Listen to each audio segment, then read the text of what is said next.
Welcome back. It's JWalter here, and here's your latest housing market update. Here's a new report from Corelogic. They actually just released this today at the time of this video, which is April 12th, 2022. And this is what's called the Corelogic Loan Performance Insight Report, and this features an interactive view of loan performances throughout 2022 and also in 2021 as well. So basically, they compare 2022 to last year and also the previous month.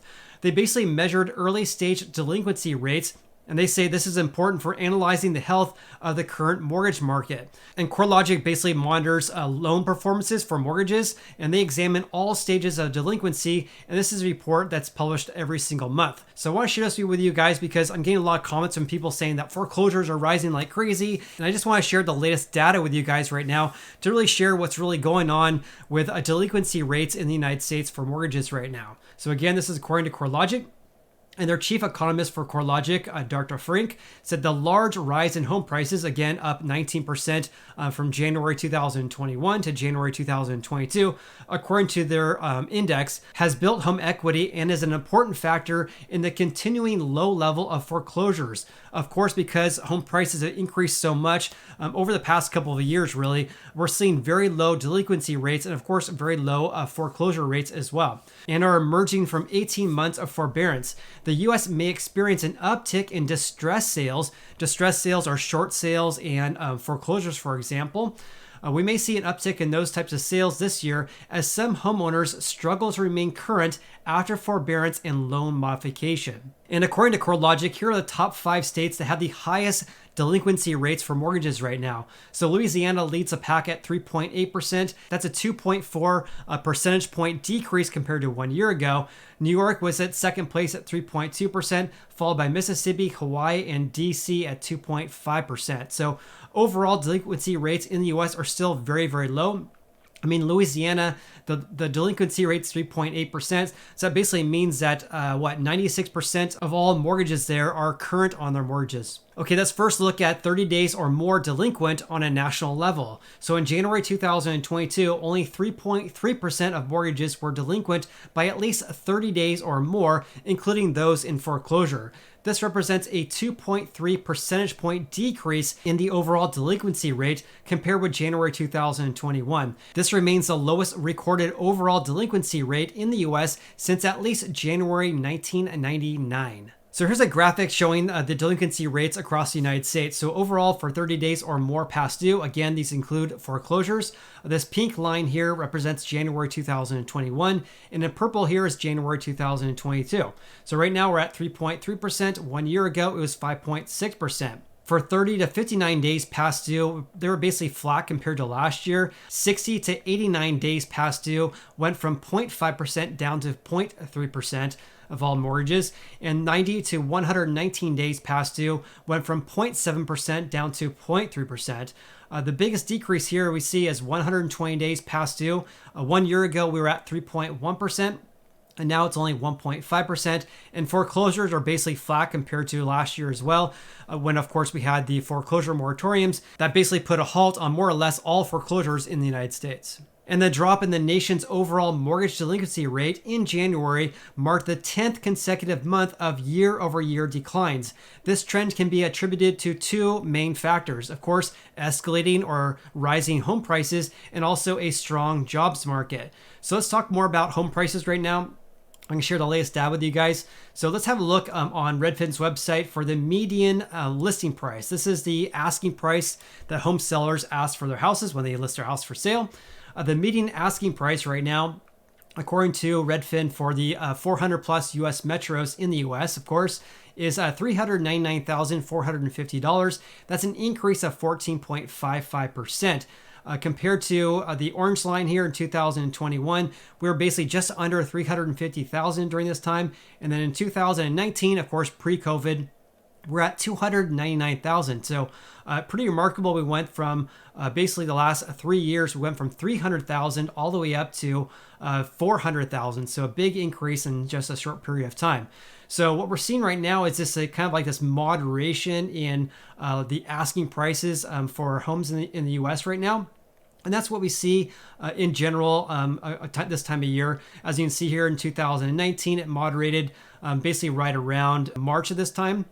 And then also last year, it really moderated starting at the beginning of March as well. So we'll have to see what happens here because, as you guys all know, if you follow my YouTube channel, you know that the mortgage rates have been spiking greatly. This year alone, rates have increased almost 2%, which is pretty remarkable. So it's going to be very interesting to see how homebuyer demand reacts to these higher mortgage rates. Meanwhile, the median sold price, again, this is a lagging indicator about what was happening with our housing market, 1 to 2 months ago when the home seller wasn't negotiating a contract with a home buyer. This is the median sold price. So the median sold price reached an all-time record high according to Redfin for the 4 weeks ending March 27th at $382,000.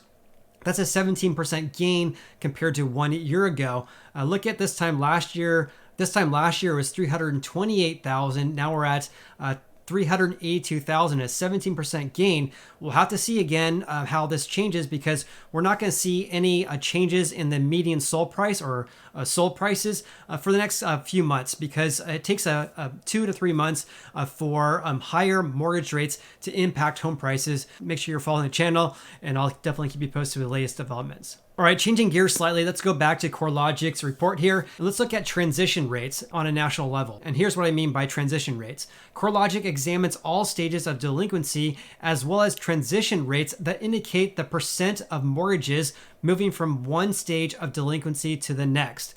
The share of mortgages that transitioned from current to 30 days past due was 0.7%. That was unchanged from January 2021.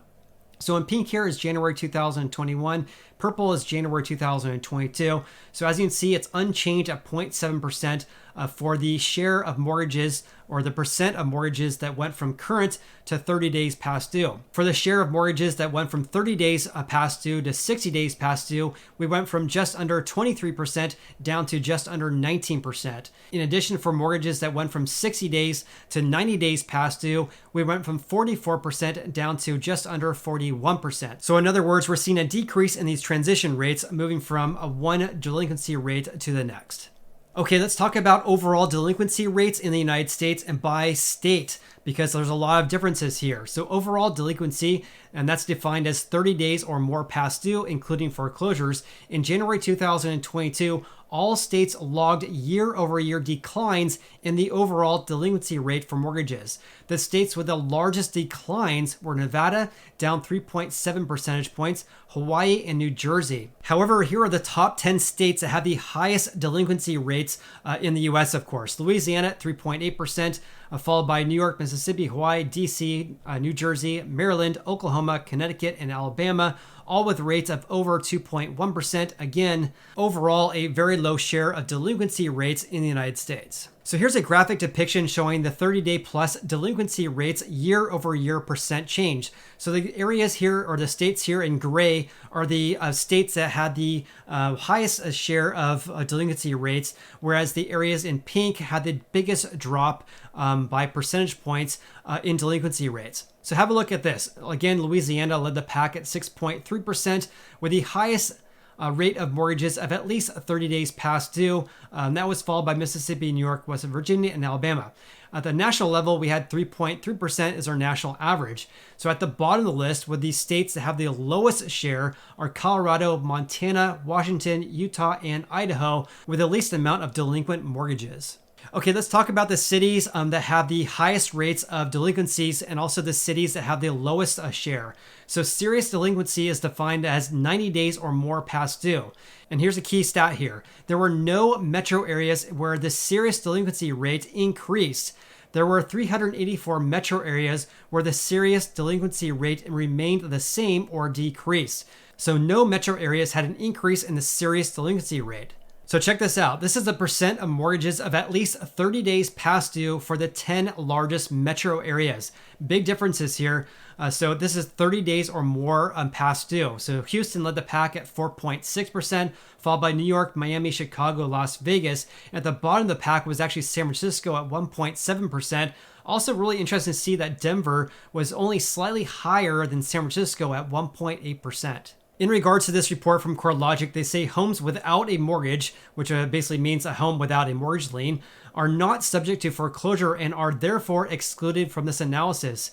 Really interesting to hear this. Approximately 1/3 of houses nationally are owned outright and do not have a mortgage. 1/3. I'm actually surprised by that. Corelogic has approximately 75% coverage of US foreclosure data as well. All right, to summarize today's video, as of January 2022, only 3.3% of all US mortgages are delinquent. Compared to January 2021, it was 5.6%, so that's a decrease of 2.3 percentage points compared to 1 year ago. So make sure you're subscribed to the channel. I'll definitely keep you posted with all the latest housing market developments. If you are subscribed, I definitely appreciate your support. Also, if you got any value out of this video whatsoever, then please hit the like button. I greatly appreciate that. Hope you have an awesome day. Look forward to seeing you on the next video.